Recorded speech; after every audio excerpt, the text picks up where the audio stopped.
चलिए, economic survey 2025-26 की बात हम जो कर रहे हैं उसमें हम लोग 16 में से 8 पार्ट को देख लिया था।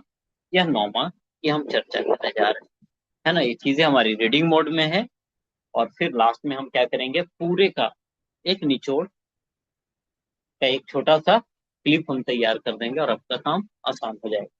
ठीक है, उसी पे फोकस करना है, नहीं तो फिर इसको बार बार पढ़ने बैठेंगे, सुनने बैठेंगे, टाइम भी कंज्यूम होगा, चीजें मजेदार भी नहीं है, मजा भी नहीं आएगा, क्वेश्चन भी नहीं बने। ठीक है, तो लेकिन एक बार गो थ्रू होना जरूरी होता है। उससे दिमाग में रहता है कि चलो ऐसा चीज इसमें था, यही हम लोग पढ़ रहे हैं। चलिए, तो निवेश और अवसंरचना, संपर्क सूत्र, क्षमता और प्रतिस्पर्धात्मकता को सुदृढ़ करने से यह संबंधित है, इन्वेस्टमेंट को बढ़ाने को लेकर करके। तो देखिए, भारत सरकार का पूंजीगत व्यय, कैपिटल एक्सपेंडिचर जो है आपका 2018 में 2.63 लाख करोड़ था। 4.2 से बढ़कर करके कितना हो गया, 11.21 लाख करोड़ हो गया है। वित्तीय वर्ष 2026 में प्रभावी सार्वजनिक पूंजीगत व्यय 15.48 लाख रुपए रहने का अनुमान है, जो बुनियादी अवसंरचना विकास पथ का मुख्य प्रेरक तत्व के रूप में स्थापित हो गया है। आगामी वित्तीय वर्ष 26-27 के लिए इसे बढ़ा करके कितना, 12.2 लाख करोड़ रुपया, है ना, प्रस्तावित किया गया है। ठीक है, एक मिनट, खत्म हो भाई। हाँ, पिछले एक दशक में राष्ट्रीय राजमार्ग नेटवर्क देखिए कितना, 60% से अधिक की वृद्धि हुई है। और यह वित्तीय वर्ष 24 के कितना कितना है, 91,287 किलोमीटर से वित्त वर्ष 26 तक कितना हो गया, 1,46,572 हो गया। इसके साथ ही परिचालन वाले हाई स्पीड कॉरिडोर की लंबाई 10 गुना बढ़ा कर करके, है ना, कितना किया गया है, जो 550 था और कितना हो गया भाई, 5364। रेलवे की आधारभूत अवसंरचना का विस्तार निरंतर गति दे रहा है, जिसके अधीन मार्च 2025 तक भारतीय रेल नेटवर्क का कुल विस्तार कितना, 69,439, है ना, किलोमीटर पहुंच गया है। भारत सरकार ने जो है वित्त वर्ष 26 में 3500 किलोमीटर अतिरिक्त नेटवर्क विस्तार के लक्ष्य को निर्धारित किया है। अक्टूबर 25 तक भारतीय रेलवे कितना, 99.1% विद्युतीकृत हो चुका है। और नवंबर 2025 तक कितना, 69,427 रूट जो है किलोमीटर का, कितना, हाँ, कितना कितना किलोमीटर का क्या हुआ है, विद्युतीकरण है, 99.1% है जो विद्युतीकरण हो चुका है। तीसरा सबसे बड़ा क्या है, घरेलू विमानन है। और 74 से बढ़कर के हवाई अड्डा है जो 164 हो गई है। विद्युत क्षेत्र में क्षमता का निरंतर विस्तार किया गया है। नवंबर 25 तक स्थापित क्षमता वर्ष दर 11.6 से बढ़कर करके कितना हो गया है, 509.74 मेगा वाट आपको देखने को मिल रही है। ठीक है, इसके बाद है जो मांग और आपूर्ति का अंतर। पहले डिमांड था, सप्लाई कम था, अब क्या क्या है कि जितना खोजो उतना मिले। ठीक है, इसलिए डिफरेंस क्या हो गया, सुन। विद्युत क्षेत्र में सुधारों ने ऐतिहासिक बदलाव को प्रस्तुत किया है, जिसमें डिस्कॉम ने वित्तीय वर्ष 2025 में पहली बार 2701 करोड़ रुपए का शुद्ध लाभ दर्ज किया। इसके साथ ही एग्रीगेट टेक्निकल एंड कॉमर्शियल नुकसान वित्त वर्ष 2014 के लिए 22.62 से घटकर वित्त वर्ष 2025 में 15.04 रह गया। नवंबर 2025 तक कुल ऊर्जा उत्पादन क्षमता में नवीकरणीय ऊर्जा की हिस्सेदारी लगभग कितनी हो गई है, 49.83% है। भारत कुल नवीकरणीय ऊर्जा तथा संस्थापित सौर ऊर्जा क्षमता मामले में वैश्विक स्तर पर क्या, तीसरे स्थान पर है। डेली डेंसिटी, ये थोड़ा सा ठीक है बात। डेली डेंसिटी के संदर्भ में आपका 86.76% की वृद्धि दर्ज की गई है। और 5G सेवा जो है अब 99.99% जिलों में उपलब्ध है। जल जीवन मिशन के तहत आप देखेंगे कि 81% से अधिक ग्रामीण परिवारों के पास नल का, है ना, स्वच्छ जल है, ऐसा कहना है। ठीक है, जैसा रिपोर्ट बनेगा उसी के आधार पे बातें होती हैं। ठीक है, अंतरिक्ष अवसंरचना में तेजी आई है, जिसके तहत भारत अब क्या है, स्पेडेक्स अंतरिक्ष में क्या कर रहा है, जोड़ दे रहा है किस चीज को, दो जो आपके व्हीकल्स हैं, ठीक है, इन सबको क्या कर दे रहा है, जोड़ दे रहा है। तो स्पेस डॉकिंग में सेटेलाइट को है जो डॉकिंग करवाया जा रहा है, डॉकिंग अनडॉकिंग, और ऐसा करने वाला ये चौथा देश है। स्वदेशी मिशनों का विस्तार हुआ है, निजी क्षेत्र भी बढ़े हैं हमारे यहाँ। पर्यावरण और जलवायु परिवर्तन को लेकर के बात करें तो यह, है ना, सशक्त, प्रतिस्पर्धी और विकासशील भारत की बात कर रहा है, जिसमें नवीकरणीय ऊर्जा कितनी गीगावाट, 38.61 गीगावाट नवीकरणीय ऊर्जा क्षमता स्थापित की है। 30.16 गीगावाट सोलर एनर्जी, ठीक है, 4.47 गीगावाट पवन ऊर्जा, और 0.03 क्या है, जैव ऊर्जा। जल विद्युत जो है कितना है, 3.24। शिक्षा और स्वास्थ्य को लेकर के बात करेंगे तो भारत जो है सबसे बड़ी स्कूली शिक्षा प्रणाली संचालित कर रहा है, जिसके अंतर्गत 14.71 लाख विद्यालय में कितना, लगभग 24 करोड़, 24.5 करोड़ क्या है, छात्र पढ़ रहे हैं। 1.01 करोड़ से अधिक शिक्षक, है ना, क्या कर रहे हैं, अपना योगदान दे रहे हैं। भारत ने बुनियादी ढांचे और शिक्षक क्षमता को सुदृढ़ करके या करके क्या कर रहा है, विद्यालयों में नामांकन को बढ़ा रहा है। पीएम पोषण, शक्ति निर्माण, समग्र शिक्षा अभियान जैसे योजनाओं ने शिक्षा तक पहुंच को, समानता को बढ़ावा दिया है। सकल नामांकन जो अनुपात है 1 से 5 में कितना, 90% है, 90.9। 6 to 8 में 90.3% है। 9th-10th में 78 है, और फिर 11th-12th में 58.4। मतलब देख, पता लग रहा है कि क्लास 1 से लेकर के 12th जाते जाते बच्चे लोग क्या हो रहे हैं, पढ़ाई छोड़ रहे हैं। ठीक है, पहला तो कि 100% नहीं है, 10% ऊपर ही, ये 9% खत्म हो गया। फिर कहाँ 6 to 8 आते आते खत्म। कहीं कहीं गांव में आप जाते होंगे तो देखते होंगे कई लोगों को, हम अपने ही टाइम में देखे थे कि बचपन में उस साथ में कोई स्कूल में पढ़ रहा है, कुछ दिन तक पढ़ा, उसके बाद है जो नहीं पढ़ा, लेकिन सब तो लड़ाई करे में रह गया, नहीं तो अपना कोई रोजगार देख लिया। तो सबकी अलग अलग कंडीशंस के हिसाब से चीजें हैं। ठीक है, चलिए आगे देखते हैं। इसमें देखिए तो और गड़बड़ी स्थिति है। कई लोग क्या फिर 11th-12th किए तो छोड़ दिए। तो हायर एजुकेशन, अच्छा, सिस्टम में भी समस्या है। हमारे यहाँ क्या है, रूट लर्निंग पे फोकस है। ठीक है, रटने वाला पे सिस्टम ही ऐसा बनाया गया है कि हम हो, आप हो, सबको उसी से फिर गुजरना पड़ता है। क्रिएटिव लर्निंग की कमी है। खैर,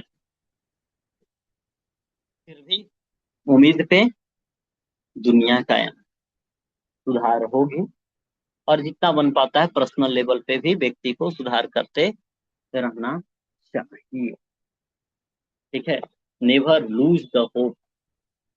ठीक है, आगे देखिए, उच्च शिक्षा को लेकर करके बात करें तो इसके लिए संस्थान जो 51,000 था, वो 51,000 से कितना हो गया, 70,000।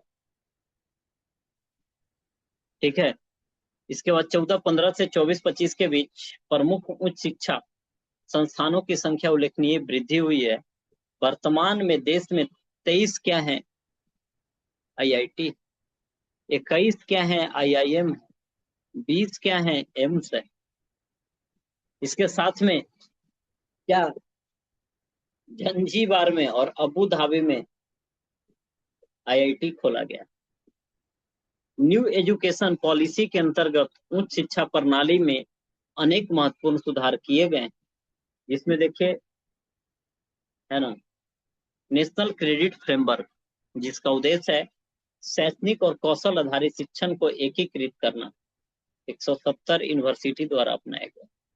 एकेडमिक बैंक क्रेडिट 2660 संस्थानों को शामिल किया गया है, जिनमें 4.6 करोड़ से अधिक ID जारी किया गया है, जिसमें क्या है क्रेडिट युक्त 2.2 करोड़ स्वचालित अस्थायी शैक्षणिक खाता है, यानी इसमें कहाँ पढ़े क्या पढ़े, ठीक है, सबका रिकॉर्ड दर्ज रहे, ठीक है। और इसका उद्देश्य है कि 50% क्या करें ग्रॉस इनरोलमेंट रेशियो हो, ठीक है। और इसके लिए देखिए 153 विश्वविद्यालयों ने लचीली प्रवेश और निकास व्यवस्था तथा द्विवार्षिक प्रवेश प्रणाली लागू किया है। स्वास्थ्य को लेकर के बात करें तो वर्ष 1990 के बाद भारत में मातृ मृत्यु दर में 86% की कमी आई, जो 48% की है, और वैश्विक औसत के गिरावट से अधिक, ठीक है। इसके बाद देखिए 5 वर्ष से कम आयु की मृत्यु दर में 78% की गिरावट आई है। 90 से 2023 के दौरान वैश्विक स्तर पर 54% की गिरावट की तुलना में 61% की वैश्विक कमी और नवजात मृत्यु दर में कितना 70% से अधिक कमी को दर्शाती है। पिछले दशक में शिशु मृत्यु दर में 37% से अधिक की गिरावट दर्ज की गई है, जो वर्ष 2013 में प्रति 1000 जीवित जन्मों पर 40 से घटकर के 25 हो गई। तो रोजगार और कौशल विकास के क्षेत्र में हम बात करें तो वित्त वर्ष 2026 दूसरी तिमाही में कुल 56.2 करोड़ लोग यानी 15 वर्ष और उससे अधिक आयु के कार्यरत थे, जो वित्त वर्ष 2026 की पहली तिमाही की तुलना में दूसरी तिमाही में लगभग 8.7 लाख नए रोजगारों के सृजन को दर्शाता है। वार्षिक औद्योगिक समीक्षा जो संगठित विनिर्माण क्षेत्र को कवर करता है, वित्त वर्ष 2024 के परिणामों में विनिर्माण क्षेत्र के लचीलेपन को उजागर करता है। यह पिछले वर्ष की तुलना में रोजगार में 6% की वृद्धि और वित्त वर्ष 2023 की तुलना में वित्त वर्ष 2024 में 10 लाख से अधिक नौकरियों की वृद्धि को दर्शाता है। नई श्रम संहिताओं ने गीग और प्लेटफॉर्म श्रमिकों को औपचारिक मान्यता दी है, जिससे उनके लिए सामाजिक सुरक्षा, कल्याण कोष और अन्य लाभों का दायरा सुनिश्चित हुआ है। जनवरी 2026 तक ई श्रम पोर्टल पर है ना 31 करोड़ से अधिक असंगठित श्रमिकों ने सफलतापूर्वक पंजीकरण किया है। इसमें 54% से अधिक महिलाएं हैं, है ना। इसके बाद है जो कैरियर सेवा एकीकृत मंच है, जो रोजगार चाहने वाले नियोक्ताओं, प्रशिक्षण प्रदाता तथा कैरियर मार्गदर्शन और परामर्श एजेंसियों को आपस में जोड़ता है। इस पोर्टल से विभिन्न क्षेत्रों में कितना 5.9 करोड़ से अधिक पंजीकृत उम्मीदवार और 53 लाख नियोक्ता पंजीकृत हैं, जहां वर्तमान में लगभग 8 करोड़ रिक्तियां उपलब्ध है।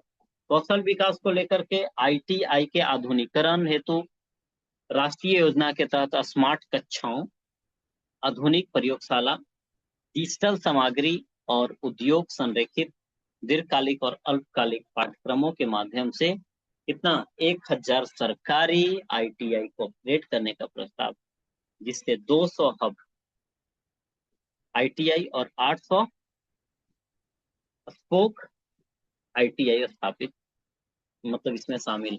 इसके बाद देखिए ग्रामीण विकास और सामाजिक प्रगति भागीदारी से साझेदारी है। विश्व बैंक ने गरीबी रेखा को निर्धारण करने के लिए ये वाला ध्यान थोड़ा सा रखा जा सकता है। पहले था कि एक दिन में कोई व्यक्ति ना कितना $2.15 खर्च करता है, तो समझिए कि वह गरीब नहीं है। ठीक है। और हम बात करें इसकी, अभी कितना कर दिया है, $3। $3 मतलब समझ लगभग 300 रुपया। ठीक है। प्रतिदिन यदि कोई खर्च कर रहा है एक व्यक्ति पर, ठीक है, तो वह गरीब नहीं है। ठीक है। संशोधित मानकों के अनुसार वर्ष 2022-23 में भारत की अत्यधिक गरीबी की दर 5.3, निम्न मध्यम आय वाले में 23.9 दर्ज की थी। समावेशी विकास लक्ष्य के महत्व को समझते हुए समान सरकार का सामाजिक क्षेत्र पर व्यय सामाजिक क्षेत्र के विकास के अनुकूल बना रहा। वित्त वर्ष 22 के बाद समान सरकार के सामाजिक सेवाओं पर व्यय लगातार वृद्धि का रुझान देखा गया। ठीक है। इसके बाद है जो जीडीपी की बात करें, बजट के 25-26 के अनुसार आपका एस सकल घरेलू उत्पाद का 7.9% रहा। वित्त वर्ष में 7.7 और 23-24 में 7 है। ग्रामीण अर्थव्यवस्था की स्थिति दिसंबर 2025 तक स्वामित्व योजना के तहत ड्रोन समीक्षा लगभग 3.44 लाख अधिसूचित गांवों के लक्ष्य के मुकाबले 3.28 लाख गांवों को पूर्ण की जा चुकी है और लगभग 1.82 लाख गांवों के लिए इतना करोड़ संपत्ति कार्ड तैयार किए गए हैं। 23-24 के दौरान अग्रणी उर्वरक कंपनियों ने अपने स्वयं के संसाधनों से स्वयं सहायता समूह के 1094 ड्रोन वितरित किए हैं, जिनमें 500 ड्रोन नमो ड्रोन दीदी योजना के तहत प्रदान किए गए हैं। भारत में देखिए एआई को इकोसिस्टम को लेकर करके हम बात करें तो एआई को प्रतिष्ठा आधारित प्रौद्योगिकी प्रतिष्ठा के बजाय प्रतिस्पर्धा के बजाय एक आर्थिक रणनीतिक रूप से स्थापित किया गया है। इसे भारत की संरचनात्मक वास्तविकताओं, ऊर्जा की सीमित आपूर्ति, संस्थागत क्षमता और बाजार की गहराई के अनुरूप अपनाया जाना चाहिए। इस उद्देश्य यानी एआई प्रौद्योगिकियों के चयन में सावधानी बरतना है ताकि दीर्घकालिक विकास को सुदृढ़ करें और कमजोर विनिर्माण को उभारना दें। शहरीकरण, भारत के शहरी तंत्र को नागरिक उन्मुख बनाना है। नरेंद्र मोदी भारतीय क्षेत्रीय त्वरित परिवहन प्रणाली यह दर्शाती है, मतलब नमो भारतीय क्षेत्रीय त्वरित परिवहन प्रणाली यह दर्शाती है कि पीएम गति शक्ति वाली की बात करना, तो उच्च गति क्षेत्रीय कनेक्टिविटी कैसे शहरी और उप शहरी जो है श्रम बाजार को पुनः आकार दे सकती है। शहरों और उनके आसपास के क्षेत्रों के बीच यात्रा समय में तेजी से कमी लाकर ऐसी प्रणालियां रोजगार तक पहुंच बढ़ाती है। यह बहुकेंद्रित विकास का समर्थन करती है और मुख्य महानगरीय क्षेत्रों पर दबाव को कम करती है। यह अनुभव महानगरीय क्षेत्रों में गतिशीलता, आवास और आर्थिक विकास को एकीकृत करने में क्षेत्रीय रेल की भूमिका को रेखांकित करता है। आयात प्रतिस्थापन से सामरिक लचीलेपन और सामरिक अपरिहार्यता तक, है ना, इस परिप्रेक्ष्य में स्वदेशी अपरिहार्य और आवश्यक बन जाता है। यह विदेशी आयातों के सामान के उत्पादन को निरंतरता सुनिश्चित करने और अस्थायी राष्ट्रीय क्षमताओं के निर्माण करने के लिए रक्षात्मक और आक्रामक नीति उपकरण दोनों के रूप में कार्य करता है, जो आर्थिक संप्रभुता को सुदृढ़ करता है। स्वदेशी से रणनीतिक लचीलेपन पुनः रणनीतिक अपरिहार्यता के संदर्भ में क्रमिक विकास की अवसंरचना तैयार करता है। इसमें विवेक आधारित आयात प्रतिस्थापन राष्ट्रीय शक्ति में निवेश करता है और अंततः भारत को वैश्विक प्रणालियों के संदर्भ में इस तरह स्थापित करता है कि विश्व भारतीय उत्पाद खरीदने के बारे में सोचने के बजाय बिना सोचे भारतीय उत्पाद खरीदने की दिशा में आगे बढ़े, है ना। राष्ट्रीय इनपुट लागत न्यूनीकरण रणनीतिक प्रतिस्पर्धात्मक को आधारभूत संरचना अवसंरचना के रूप में देखता है, या रणनीतिक किफायती और विश्वसनीय संसाधनों को विनिर्माण, निर्यात, रोजगार के लिए मौलिक मानती है, जबकि बढ़े हुए संसाधन संबंध लागतों को संपूर्ण अर्थव्यवस्था पर व्यापक और अस्थायी दंड के रूप में देखती है। यह है जो इसका पार्ट 2 वाला पार्ट है, जो कि हम लोगों ने रीडिंग मोड में कवर किया। ठीक है, अब इसे हमें क्या करना पड़ेगा, अच्छे से रिवाइज